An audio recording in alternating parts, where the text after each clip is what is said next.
जय गुरु महाराज।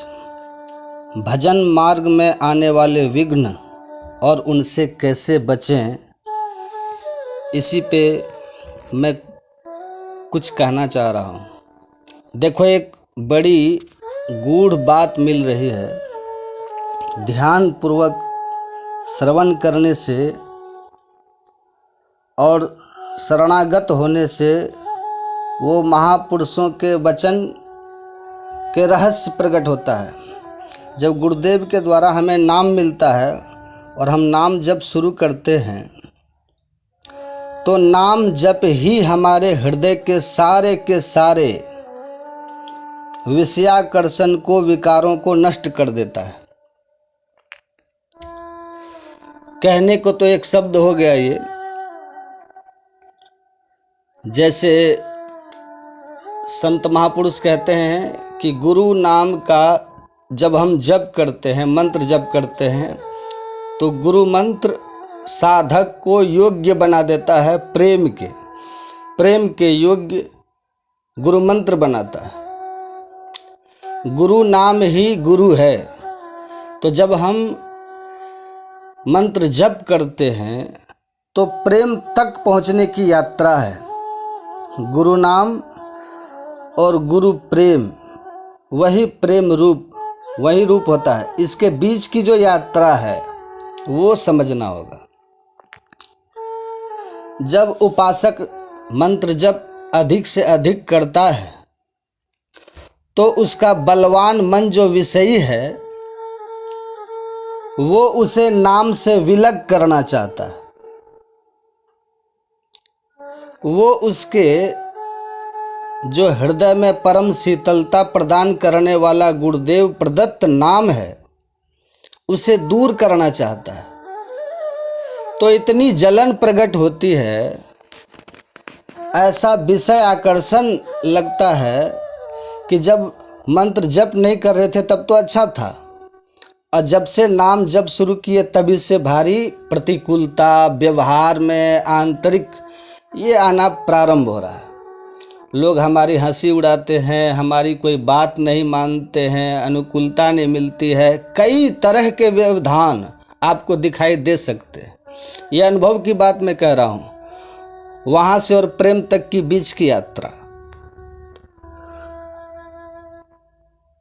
मैं पढ़ रहा था कि भजनीय ऐसो चाहिए जैसे सूर रण माही, खंड खंड हो जाए तन फिर के चितवत नाही। मंत्र जप करने वाला उपासक ऐसा दृढ़ निष्ठा वाला चाहिए कि चाहे शरीर खंड खंड हो जाए, पीछे लौट के नहीं देखना। जैसे बलवान योद्धा युद्ध में शत्रु पर विजय प्राप्त करना ही उसका लक्ष्य होता है और वो उसी प्रयास में प्राण त्याग देता है, पर भागता नहीं, लौटता नहीं है, पीछे कदम नहीं डालता। भजनी ऐसो चाहिए जैसे सूर रण माही। ऐसा ही हमको दृढ़ निष्ठ होना पड़ेगा। अंदर से हमें विकार परेशान करेंगे और बाहर से व्यवहार प्रतिकूल होगा। विश्वास पूर्वक चलना होगा, निश्चित व्यवहार प्रतिकूल होगा। जैसे आप भजन बढ़ाओगे वैसे ही आपको व्यवहार की प्रतिकूलता मिलेगी, क्योंकि व्यवहार सत्य वस्तु नहीं है और आपने उसे सत्य मान रखा है। तो उस भाव को नष्ट करने के लिए, जो आपने व्यवहार को सत्य मान लिया है, अब वो नाम आपको असलियत दिखाएगा। तो जब उसमें दुखद बुद्धि होगी, जब उस समय ये बुद्धि होगी कि इसके द्वारा हमें अशांति प्राप्त होती है, तो आप उस विषय से उदासीन हो जाएंगे। आपके हृदय में संसार के प्रति त्याग का भाव प्रकट होगा। पर हम समझ न पाने के कारण ऐसा सोचने लगते हैं कि जब से हम भजन मार्ग में लगे, जब से नाम जप शुरू किया, तो ये हमें प्राप्त हो रहा है प्रतिकूलता। जो उपासक गर्मी बर्दाश्त नहीं कर सकता, सर्दी बर्दाश्त नहीं कर सकता, कटु वचन बर्दाश्त नहीं कर सकता, अपमान बर्दाश्त नहीं कर सकता, भूख प्यास नहीं बर्दाश्त कर सकता, वो निरंतर भजन नहीं कर सकता। इसीलिए गीता में और ग्रंथों में शत्रु मित्र समझानी, मानि मान अपमान सम, दुख सुख लाभ न हानि, यही जुग कृपा हरिवंश की। गीता में भगवान कहते हैं मात्रा स्पर्शास्तु कौन्तेय, शीतोष्ण सुख दुखदाह, आगमा पाइनो अनित्यास तास्तितिक्षुषस्व भारत। तुम्हें गर्मी लग रही है, सर्दी लग रही है, प्रतिकूलता मिल रही है, अनुकूलता मिल रही है, कोई स्तुति कर रहा है, कोई निंदा कर रहा है, तुम्हें दोनों में समान रहना है, सहना है। अगर बढ़िया शीतल जगह में बैठे हैं तो मंत्र जप चल रहा है, अगर बहुत गर्मी है तो मंत्र चल रहा है, नाम नहीं छूटना चाहिए। कोई स्तुति कर रहा है, आप बड़े भगत हैं, ऐसा ऐसा, तो मंत्र जप चल रहा है। कोई निंदा कर रहा है तो मंत्र जप चल रहा है। हम निंदा के प्रति प्रतिकूल भाव करके जलन में उसका चिंतन न कर बैठे हैं, मंत्र जब छूट जाएगा। कोई प्रणाम नमस्कार करके स्तुति कर रहा है तो अनुकूल भाव, शीतल भाव मानकर हम उसका चिंतन न कर बैठे हैं। बड़ा ये सूक्ष्म मार्ग है। गर्मी सर्दी, प्रतिकूलता अनुकूलता, मान अपमान, सुख दुख, लाभ हानि, इसको अपने को बराबर समझना है। कब समझोगे? जब मंत्र जाप में आपकी आसक्ति होगी, नाम न छूटने पावे, तो सब बराबर हो जाएगा। प्रेम तक पहुंचने के लिए आपको बहुत ही सुदृढ़ होना पड़ेगा, नहीं तो परास्त कर देगा। ये विषय प्रपंच, ये संसार का जो विषम स्वरूप है, इसे झेल पाना बड़ा कठिन होता है। लेकिन मंत्र का ऐसा प्रभाव कि जीत विषम संसार, कीर्ति जग विस्तरे, विस्तरे सब जग विमल कीरति, साधु संगति ना टरे, ये मंत्र प्रदान कर देता है। नाम आप में ऐसा विवेक बल दे देता है कि इस विषम संसार पर विजय प्राप्त कर लेता है। और क्या होता है? बोले उससे संतों का सानिध्य नाम प्रदान करता है। नाम जापक महापुरुषों का संग प्रदान करता है। और नीति के धर्मिण संग तो रंग बढ़त नित नित सरस। जब प्रेम धर्मियों का संग होता है तो नित्य निरंतर उसके अंदर प्रेम का वर्धन होता है। इसीलिए उपासक को इस उपदेश को हृदय में धारण करना चाहिए। गुरु नाम, निरंतर नाम। मंत्र जापक को एक बार मरना होता है, अपने आप को नाम के पूर्ण अधीन करना होता है, मंत्र के अधीन। मंत्र यदि आप विश्वास पूर्वक जप रहे हैं तो आपके हृदय का परिवर्तन हो जाए, ये तो बहुत ही सहज बात है। जो आपकी समीपता स्वीकार कर लेगा उसका परिवर्तन हो जाएगा। नाम में बड़ी सामर्थ्य है, मंत्र में। देखो श्री हरिदास जो महाप्रभु चैतन्य देव जी के परिकर के नाम कीर्तन करते थे। एक वैश्या किसी धनी मानी पुरुष के संग जा रही थी, तो धनी मानी पुरुष ने देखा, बोले देखो ये तो वैराग्यवान कैसे नाम जप कर रहे हैं, देखो देखो। तो वैश्या ने कहा हमारी जैसी इनको मिली नहीं होगी ना, इसीलिए नाम जप कर रहे हैं, मंत्र जप रहे हैं। तो उस धनी ने कहा तुम जितना कहोगे हम तुम्हें धन देंगे, तुम इसे नाम से अलग कर दो। बोले ये तो हमारे सहज बात है। उसने श्रृंगार किया, नवीन अवस्था की तरुणी वैश्या थी, अब वैश्या ही थी, उसको कोई शर्म लिहाज तो थी नहीं। महाभागवत के समीप उनको पतित करने की बात सोचती रही। जो पतित पावन नाम का निरंतर रटन करते हैं, कैसे उनको कोई पतित कर सकता है? कदापि नहीं कर सकता है।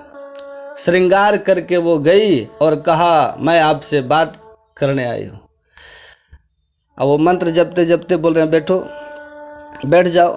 पूरा दिन बैठी रही, समय ही नहीं। वो तो लाखों नाम जपते थे। दूसरे दिन फिर आई, तीसरे दिन फिर आई, तीसरे दिन फिर गई, तीसरे दिन फिर गई। जो भावना लेके गई थी तीसरे दिन वो फिर गई, रो पड़ी। अरे मैं ऐसे महापुरुष को पतित करने की बात सोच रही हूँ, जो रात दिन ऐसे मंत्र जप रही है। रोने लगी, देखो कैसा प्रभाव, और साष्टांग लेट गई चरणों में। जब महाभागवत हरिदास जी ने देखा कि नाम भगवान ने कृपा कर दी, तो रोक दिया नाम उन्होंने और कहा, हाँ किस कार्य के लिए आई थी। वो रो पड़ी, कहा भगवान मैं बहुत नीच पतित व्यभिचारिणी वेश्या हूँ, ऐसा ऐसा, पर प्रभु आज से ये जीवन आपको सौंपती हूँ। तो उन्होंने कहा ठीक है, आप हरिदासी बनो, निरंतर मंत्र जाप करो। तो अपनी कुटिया उन्होंने दे दी और वहीं उनको नाम दीक्षा दे दी और कहा जैसे हम जपते हैं वैसे तुम जपो। घोर विषयी वेश्या को कुछ ही समय में महापुरुष अपने ही मार्ग में ले ले।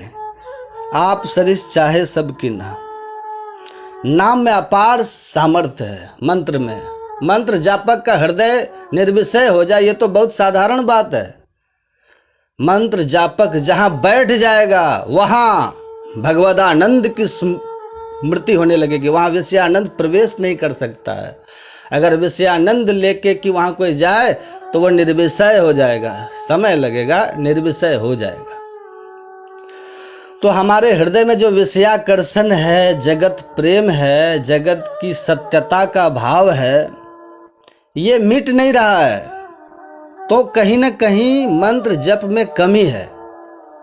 हमें मंत्र जप और बढ़ाना चाहिए। किसी से ऐसी आकांक्षा मत रखो कि कोई तुम्हें चमत्कार कर देगा तो तुम्हारे हृदय का सब विषय परिवर्तन हो जाएगा। नाम चमत्कार करता है, मंत्र। अगर संत ने, गुरुदेव ने, ऋषिक जनों ने मंत्र जप दे दिया, बस खूब उसको रटो, निरंतर रटो। जितना मंत्र जपोगे उतने ही आपका हृदय निर्विषय होता चला जाएगा। अब ये जो निर्विषय हो रहा है तो हृदय को परेशानी होती है, जो मन है ना वो परेशान, बस उसको सहना होता है। और उसको जो सह गया वही साधु सहत सहत बाढ़े भगति। ग्रह तन गुरगार, अपने गुरुदेव को अपना भाव समर्पित करके उनके अधीन हो करके सहना सीख जाओ। अनुकूलता, प्रतिकूलता, मान अपमान, हम लोग देखते हैं साधकों को, हम उनको समय से सब सुख सुविधाएं चाहिए और अनुकूलता चाहिए। अगर अनुकूलता में कमी है तो आप गुरुदेव नहीं, कोई भजन पद्धति नहीं, और ये लो अपनी लकुट कमरिया, बस क्या तुम्हारी निष्ठा, क्या तुम्हारा भजन। देखो, भजन रस की प्राप्ति के लिए मनमानी आचरण, मनमानी चिंतन ये छोड़ना होता है, अधीनता स्वीकार करनी होती है। ये अधीन है, ये रस अधीन है।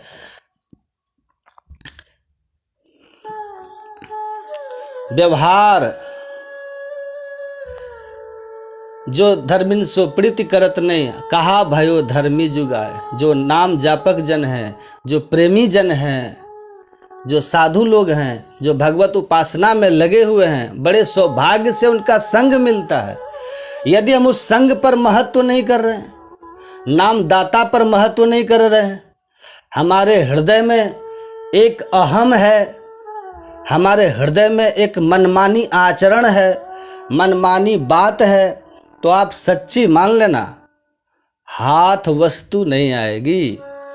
नीति के धर्मिन संग, नित इक धर्मिन संग। संत कहते हैं भक्ति कर दी प्रेम करिवाते, साधु संगति करी अनुदिन राती। क्यों साधु संगत ही क्यों कहा?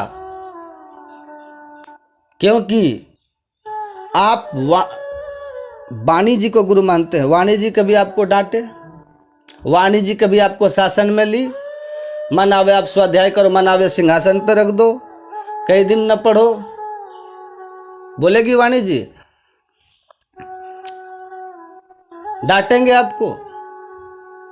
प्रगट में जो ईश्वर संत का, गुरुदेव का आए हैं, वो हमें प्रतिकूलता सहना सिखाते हैं, अनुकूलता रूपी जहर से दूर करते हैं।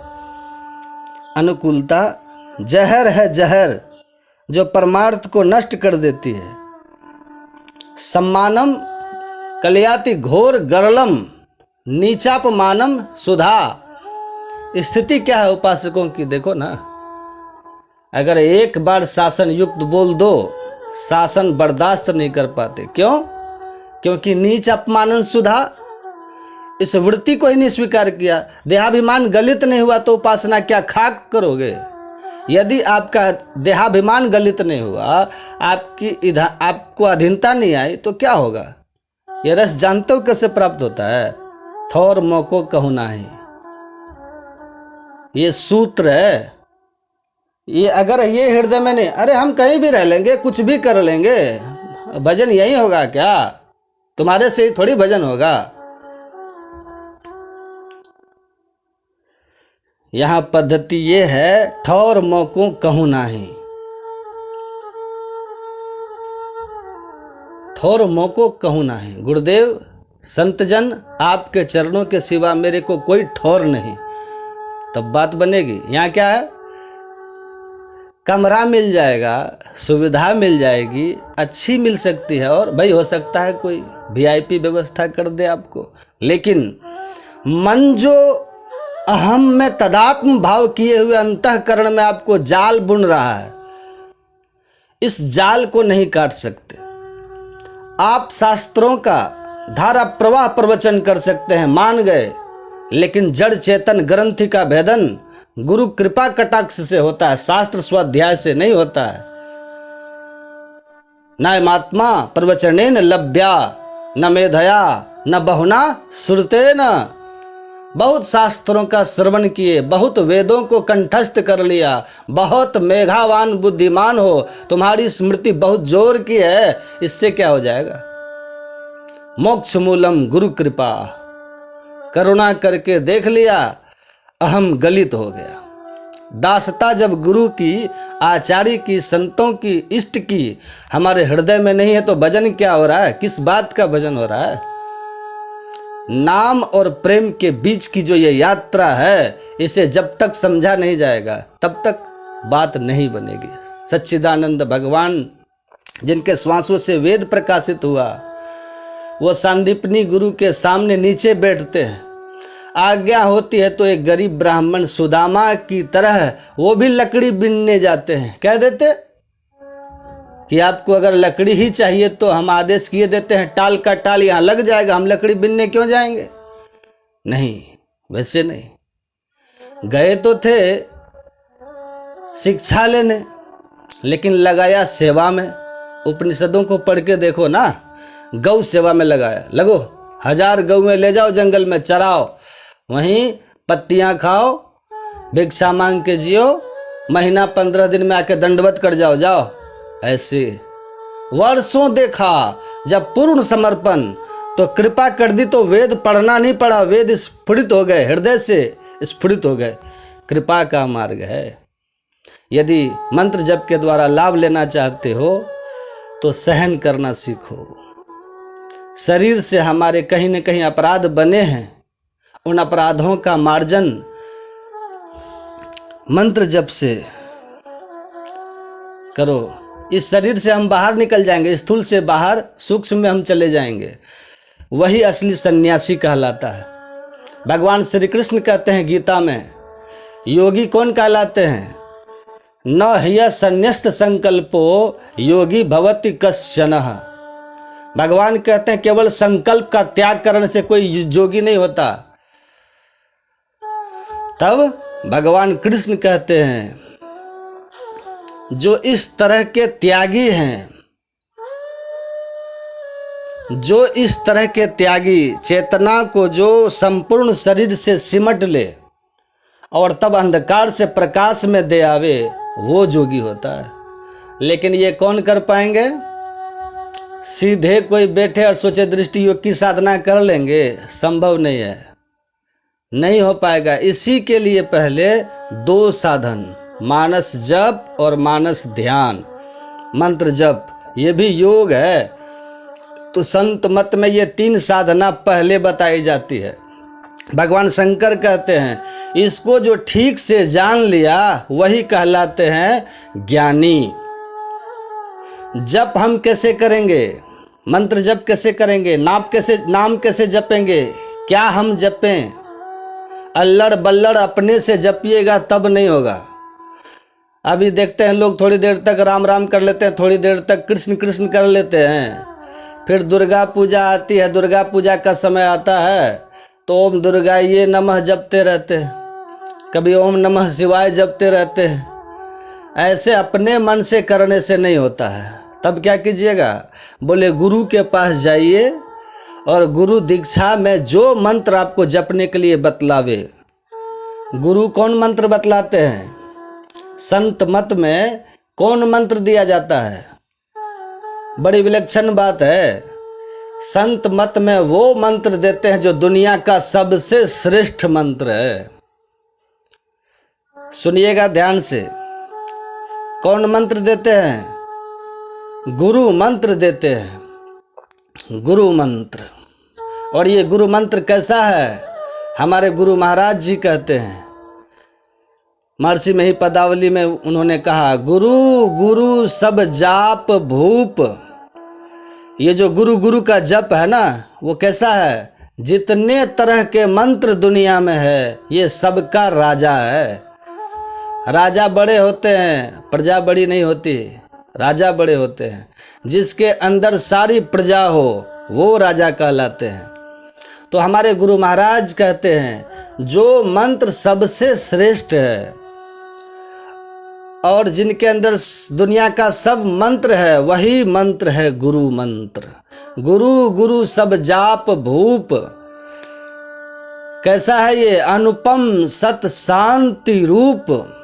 अनुपम मंत्र है। अनुपम का अर्थ क्या होता है? जिनकी उपमा हो ही नहीं, इसके समान कोई दूसरा मंत्र है ही नहीं। ये श्रेष्ठ मंत्र है। जो मंत्र आपको मिला है ना जपने के लिए, संत मत के सत्संगियों को जो मंत्र मिलता है उसकी बात मैं कह रहा हूं। ये अनुपम मंत्र है। इसी मंत्र को जो जपेंगे उसको श्रेष्ठ लाभ होता है। गुरु गुरु सब जाप भूप, अनुपम सत शांति रूप, उपमा में अति अनूप, अदायक फल चारे। ये चारों फल देता है। चारों फल क्या सब है? जपेंगे तो क्या सब मिलेगा? हमारे गुरु महाराज कहते हैं चारों फल की प्राप्ति होगी। और फल क्या है? सबसे पहला फल है अर्थ। अर्थ मतलब होता है, अर्थ कहते हैं संपत्ति को, धन को। यदि कोई ठीक से मंत्र का जप करे ना तो उसको कोई कमी भी नहीं रहती है, क्योंकि यह मंत्र ही सबसे बड़ा धन है। यह मंत्र सबसे बड़ा धन है। तभी न मीराबाई कहती है, मीराबाई की वाणी में है, उन्होंने कहा, पायो जी मैंने नाम रतन धन पायो। मीराबाई कहती है मैंने नाम रूपी मंत्र रूपी धन पाया, रत्न पाया हमने। ये कैसा रत्न है? तो मीराबाई कहती है खर्चे नहीं। ये ऐसा धन है, मंत्र जिनके पास होता है ये ऐसा धन है, खर्च करना नहीं है लेकिन होगा सब कुछ। खर्च करना नहीं है लेकिन ये धन जिनके पास है वो जो चाहेंगे वो हो जाएगा। आपके पास जो दुनिया का धन है वो क्या करते हैं? जेब में रुपया पैसा रखते हैं, आ जाते हैं मार्केट, उसको निकाल करके खर्च करते, तब कोई सामान मिलता है आपको। ऐसे नहीं मिलेगा। आप जेब से रुपया निकालिए, दुकानदार को दीजिए तो उधर से कुछ सामान आपको देंगे, वो मिलेगा आपको। तो रुपया खर्च हुआ कि नहीं? लेकिन मंत्र कैसा है? मंत्र जिनके पास होता है और जो मंत्र को जपते हैं, ये मंत्र खर्च नहीं होता, ऐसा धन है ये, लेकिन मिलता है सब कुछ। अद्भुत बात है ये। वही मीराबाई कहती है खर्चे नहीं और नहीं कोई चोर न लेवे। इसको चोर चुरा नहीं सकता है। ये धन कोई छीन सकता है क्या? प्रहलाद को उनके पिता ने कहा, हिरण्यकश्यपु ने कहा, अरे दुष्ट, तू हमेशा हरि हरि करते रहता है, तू मेरा नाम क्यों नहीं लेता है? छोड़ो हरि हरि करना। प्रहलाद जी ने कहा कि पिताजी आप तो मनुष्य है ना, आप मनुष्य हैं, आप विकारी हैं, आपके भीतर में विकार है, आप पापी हैं, आप पाप करते हैं, आप विषयी हैं, आपके भीतर विषय वासना है। जो विषयी हो, जो विकारी हो, जो पापी हो, ऐसे का नाम नहीं लेना चाहिए। पिताजी भगवान निष्पाप हैं, भगवान निर्विकार हैं, भगवान निर्विषय तत्व है। जो निर्विकार है, जो निर्विषय हैं, जो निष्पाप हैं, ऐसे प्रभु का नाम लेना चाहिए, आपका नाम नहीं लेना चाहिए। ध्यान से आप लोग सुनेंगे, प्रहलाद जी कह रहे हैं। फिर प्रहलाद जी कहते हैं कि पिताजी निरंतर भगवान का नाम लेना चाहिए, क्या पता कब ये शरीर छूट जाए, कोई ठिकाना नहीं है। इसलिए निरंतर मंत्र का जप जपते रहना चाहिए, नाम सिमरन करते रहना चाहिए। अब प्रहलाद जी को कौन बताए थे मंत्र? प्रहलाद के गुरु कौन हैं? नारद जी हैं। नारद जी से प्रहलाद जी ने दीक्षा ली है, इसलिए निरंतर वो मंत्र का जप करते रहते हैं। और हिरण्यकश्यपु ऐसे दुर्दांत शासक, उस समय का दुर्दांत राजा राक्षस, प्रहलाद को मिटाने के लिए, मारने के लिए खुद मर गया, लेकिन इनका बाल बांका नहीं कर सका। क्यों? क्योंकि ये मंत्र का, ये भगवान के नाम का प्रभाव है। हिरण्यकश्यपु ने कहा था कि देख, अगर तू मेरी बात को नहीं मानेगा, अगर तू भगवान के नाम को नहीं छोड़ेगा, अब छीन तो सकता नहीं है वो, भगवान का नाम तो वो छीन सकता नहीं है। वो कहता अगर तू भगवान का नाम लेने से नहीं रुकेगा, इसको नहीं छोड़ेगा, तो मैं तेरी जिब्या काट दूंगा, मैं तुम्हारी जी को काट दूंगा। तब प्रहलाद जी ने बहुत अच्छा कहा था। प्रहलाद जी ने कहा था पिताजी आप जीभ को ही ना काट दीजिएगा, हम भगवान का नाम मन से लेंगे, क्योंकि भगवान तो मन से भी सुन जाते हैं और मन से ज़्यादा सुनते हैं। जी से बोलिएगा तो कम सुनते हैं, मुंह की बात को भगवान कम सुनते हैं। मुंह से बोले, जी से हम बोलें, मन का तारतम्य न हो तो भगवान नहीं सुनते हैं। इसलिए मन से जो भगवान का नाम लेते हैं वो भगवान जल्दी सुनते हैं। प्रहलाद जी ने कहा कि पिताजी कोई बात नहीं, आप काट दीजिए मेरी जिब्या, हम मन से नाम लेंगे। वही मीराबाई कहते कोई चोर न लेवे, ये कोई ले नहीं सकता, कोई छीन नहीं सकता, ये ऐसा धन है। खर्चे नहीं, नहीं कोई चोर न लेवे, और क्या दिन दिन बढ़त सवायो, ये बढ़ते चला जाता है। मीरा से पूछा किसी ने कि मीराबाई आप ये धन कहाँ से लिए, ये जो मंत्र रूपी धन आपको मिला ये कहाँ से मिला? मीराबाई कहती है वस्तु अमोलक, ये जो अनमोल धन है ना, वस्तु है, दई मेरे सतगुरु, मेरे सदगुरु ने दिया है। कैसे दिया है? कृपा करी, कृपा करके दिया है। यदि आपको कोई ये बोले कि दीक्षा लेके भजन ध्यान कीजिए, तो समझ लीजिए संत की कृपा आपके ऊपर हो रही है। आप कभी ये मत सोचिए कि आपको शिष्य चेला चेली बनाने के लिए ऐसा कर रहा है, ऐसा कभी मत सोचिएगा आप लोग। आपके शिष्य बन जाने से उनका कुछ लाभ होने वाला नहीं है, लेकिन आपको महान लाभ हो जाएगा।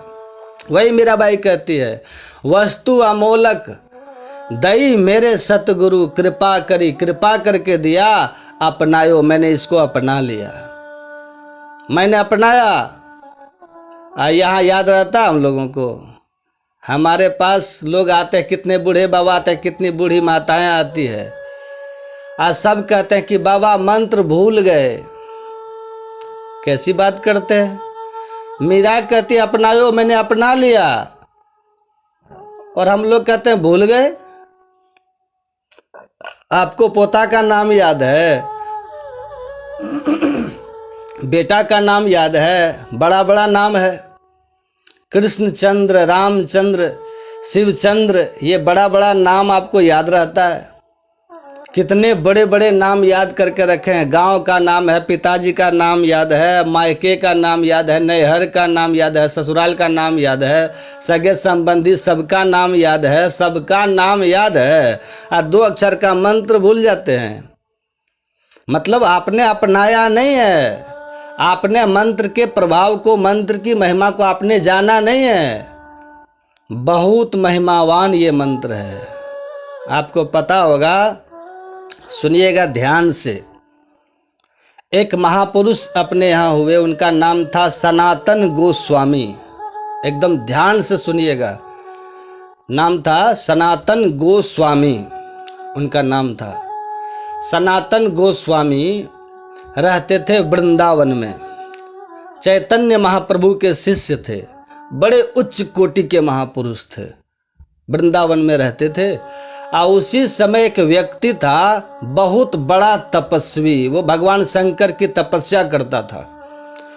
बहुत कठोर तप करने के बाद भगवान शंकर उनको दर्शन देते हैं। उस व्यक्ति को भगवान शंकर दर्शन देते हैं। भगवान शंकर कहते हैं कि बोलो, तुमने तप किया ना मेरे लिए, देखो मैं आ गया, अब क्या चाहिए तुम्हें, बोलो। तो उस व्यक्ति ने कहा कि प्रभु, मेरा सौभाग्य है कि आपने मुझे दर्शन दिया है, कृपा कीजिए कि मैं एक ही वस्तु चाहता हूँ। बोले बोलो क्या चाहिए। और उस व्यक्ति के मन में हुआ, जो वस्तु मैं मांगने जा रहा हूँ ना, ये दुनिया का सबसे श्रेष्ठ वस्तु है। कहा बोलो। वो व्यक्ति कहते हैं कि प्रभु कृपा करके मुझे पारस मणि दे दीजिए। पारस मणि, पारस मणि समझते हैं ना, पारस मणि कहते हैं जिसमें लोहा को छुआइए वो सोना हो जाएगा। पारस मणि का ये गुण है। किसी के पास पारस मणि अगर हो जाए तो सोचिए कितना अमीर हो जाएगा। सब लोहा को लाइए, छुआते जाइए, सोना बनते जाएगा। अद्भुत चीज है ना ये। अब मास्टर क्यों बनते हैं? रुपये पैसे के लिए ना। सोना मतलब क्या? धन। हम मास्टर क्यों बनते हैं? धन के लिए। प्रोफेसर हम क्यों बनते हैं? धन के लिए। बिजनेस क्यों करते हैं? धन के लिए। किसान खेती क्यों करते हैं? धन के लिए करते हैं। अब यदि किसी को घर में बैठे बैठे पारस मणि मिल जाए तो कुछ करने की जरूरत है? बस हर जगह से वो लोहा लाएगा और लोहा को सटाते गया, सोना होता चला गया, सोना होता चला गया। कहा कि हमको पारस मणि दे दीजिए प्रभु। भगवान शंकर ने देखा, अब भगवान शंकर हैं योगी, भगवान शंकर हैं एक नंबर के योगी, भगवान शंकर हैं महायोगीश्वर। भगवान शंकर, भगवान शंकर की दृष्टि में दुनिया का सब कुछ मूल्यहीन है, तब न वो शमशान में रहते हैं, चिता का भस्म रमाते हैं। योगी फकीर की तरह भगवान शंकर रहते हैं। भगवान शंकर ने कहा इसको पारस मणि तो हम देंगे, पर थोड़ी इसको शिक्षा भी हम देंगे। भगवान शंकर कहते हैं एक काम करो, तुमको पारस मणि चाहिए ना? बोले हाँ। चले जाओ यहाँ से वृंदावन। वृंदावन में एक महापुरुष हैं, उनका नाम है सनातन गोस्वामी। उनके पास जाना और उनके पास पारस मणि है, तुमको वहाँ मिल जाएगी। भगवान शंकर कह रहे हैं उस व्यक्ति को। वो व्यक्ति जाता है सनातन गोस्वामी जी के पास। सनातन गोस्वामी बड़े विरक्त महापुरुष, वो अपनी झोपड़ी में कुटिया में रहते थे और भजन करते थे, मंत्र जपते रहते थे, नाम जप करते थे। वो व्यक्ति वहाँ जाता है, कहता है प्रणाम किया, पहले प्रणाम किया, तब सनातन गोस्वामी कहते हैं क्या बात है, कहाँ से आए हैं? कहते हैं हम फलानी जगह से आए हैं और भगवान शंकर ने मुझे आपके पास भेजा है। और जैसे सुना कि भगवान शंकर ने मुझे आपके पास भेजा है तो चौंक गए सनातन गोस्वामी। मेरे पास शंकर भगवान ने भेजा? कहा जी क्या बात है, कहिए। तो उस व्यक्ति ने कहा कि मुझे वरदान में भगवान शंकर ने पारस मणि प्राप्ति की बात कही और वो पारस मणि आपके पास है। सनातन गोस्वामी कहते हैं हाँ मेरे पास तो है। कहा वही हमको दे दीजिए। कहा अच्छा वो तू चाहता है? बोले हाँ। कहा ठीक है, चले जाओ, यमुना किनारे चले जाओ, उसको मैंने फेंक दिया है। जमुना किनारे फलानी जगह पर उसको मैंने फेंक दिया है, वो उठा लेना, जाओ। वो व्यक्ति जाता है, अब भीतर में बड़ा उल्लास है, प्रसन्नता है कि पारसमणि मिल रहा है, ये कम बड़ी बात नहीं है। पारसमणि वो उठा लेता है। उठा तो लिया, लेकिन भगवान शंकर का जो तप किया था, तो पवित्र काम है ना तप करना। थोड़ा मन उसका शुद्ध हुआ था, विवेक थोड़ा उसका जगा था। विवेक भी जगना कम बड़ी बात नहीं है, उसका विवेक थोड़ा जगा था। अब उसके मन में होता है, जिस पारस मणि के लिए इतने वर्षों तक हम तप किए, अस्थि पिंजर शरीर हमारा बच गया है, तब जाकर के भगवान का दर्शन मुझे हुआ। और जब मैंने पारस मणि की याचना करी तो भगवान ने इनके पास भेजा। इनके पास पारस मणि है, लेकिन इनको तो मैंने देखा कि ये पारस मणि को फेंक दिया। इसका मतलब ये हुआ, इनके पास पारस मणि से भी ज्यादा बहुमूल्य कोई पदार्थ है इसके पास। ये विवेक उसको जगा। क्या है पूछना चाहिए। गया, प्रणाम किया, कहा मिल गई, कहाँ जाओ, कहा अब नहीं जाएंगे हम। कहा अब क्या हो गया। कहा आप ये पहले हमको बताइए, जिसके लिए हम इतना तप किए उसको आप फेंक क्यों दिए, क्यों फेंक दिए। इसका मतलब आपके पास इससे ज़्यादा कोई कीमती पदार्थ है। मुस्कुराए, बोले हाँ मेरे पास तो है, तभी तो इसको मैं बेकार समझ करके फेंक दिया। अब वो व्यक्ति कहता, तब मैं भी इसको फेंकता हूँ, मैं भी तब वही लूँगा। आपके पास जो है ना, मैं भी वही लूँगा, इसको मैं फेंकता हूँ। इसको कहते हैं विवेक। कहा वही लेगा, मेरा वाला पदार्थ लेगा। कहा हाँ, तब तुमको पहले जमुना में स्नान करना होगा। हाथ पैर को, जिस हाथ से तूने छुआ है ना, इसको हाथ को ठीक से साफ करना होगा। मतलब क्या हुआ, इसकी इच्छा को बिल्कुल मिटाना होगा। इसकी कामना को, ये संसार के पदार्थों की कामना को बिल्कुल छोड़ना होगा। कहा छोड़ देंगे। कहा जाओ स्नान करो। स्नान करके आया, कहा बैठो मेरे सामने। अब सनातन गोस्वामी कहते हैं, मैं तुमको वो पदार्थ बतलाता हूँ जो पारस मणि से भी ज्यादा महत्व का है। ये पारस मणि जो तूने पाया है ना, ये पारस मणि लोहा को सोना बनाता है। और मैं जो पदार्थ तुमको दूंगा वो भी पारस मणि है, पर वो ऐसा पारस मणि है जो तुम्हारे जीवन को सोना बना देगा। ये तो लोहा को सोना बनाता है ना, और मेरे पास वो पारस मणि है जो तुम्हारे जीवन को सोना बना देगा। कहा जल्दी बताइए। और बस कुछ नहीं, यही एक मंत्र उनको बतला दिए, मंत्र बतला दिए। कहा इसी को तुम जपो। और आपको पता है मंत्र को कैसे भी जपिए। तुलसीदास जी कहते हैं, भाव कुभाव अनख आलस हूँ। भाव से जपिए, गुरु गुरु तब भी ठीक है। भाव नहीं रहे कभी, कुभाव से ही जपिए, गुरु गुरु करिए तब भी ठीक है। यदि भाव भी नहीं है, कुभाव भी नहीं, आप क्रोध में है ना, क्रोध में भी जपिए तब भी ठीक है। किसी भी तरह से आप मंत्र को जपिए। तुलसीदास जी कहते हैं, भाव कुभाव अनख आलस हो, नाम जपत मंगल दिश दस हो। जो मंत्र का जप करते हैं उनके लिए दसों दिशा में मंगल ही मंगल हो जाता है। सोना घर में रहेगा तो मंगल नहीं होगा, कभी नहीं होगा। जैसे ही 1 किलो सोना घर में आया, 1 किलो तो पहले किसी के घर में होगा नहीं। अगर हो भी जाए तो सड़क पर सीधा वो चल नहीं सकता है। मेरे घर में 1 किलो सोना, जब जिसको चाहो मिटा दो। कितना घमंड हो जाएगा उसे। पहले तो होगा नहीं, यदि हो गया तो घमंड हो जाएगा। यदि हो गया ना तो चुराने का भय समा जाएगा आपके अंदर।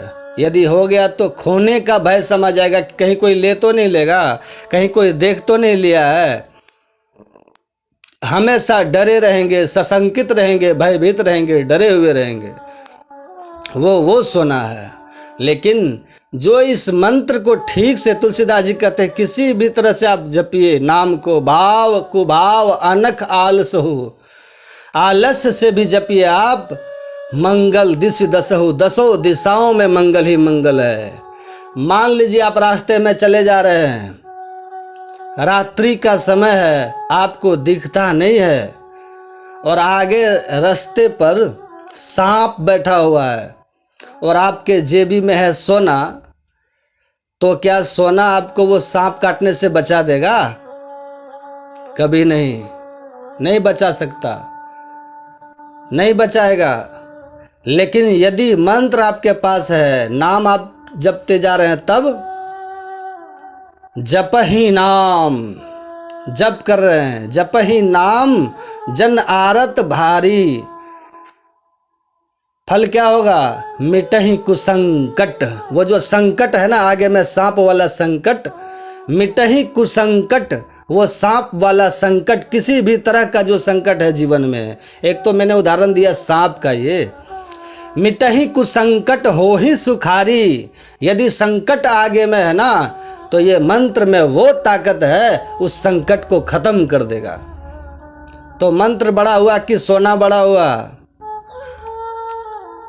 आपके पास बहुत बैलेंस है, बैंक बैलेंस है, आपने बहुत धन जमा कर लिया, बहुत सब कुछ है, लेकिन ऐसा संकट आया कि आपके मृत्यु होने वाली है, ऐसा संकट आ जाए, तो क्या वो धन, आप जान ही नहीं रहे संकट के बारे में।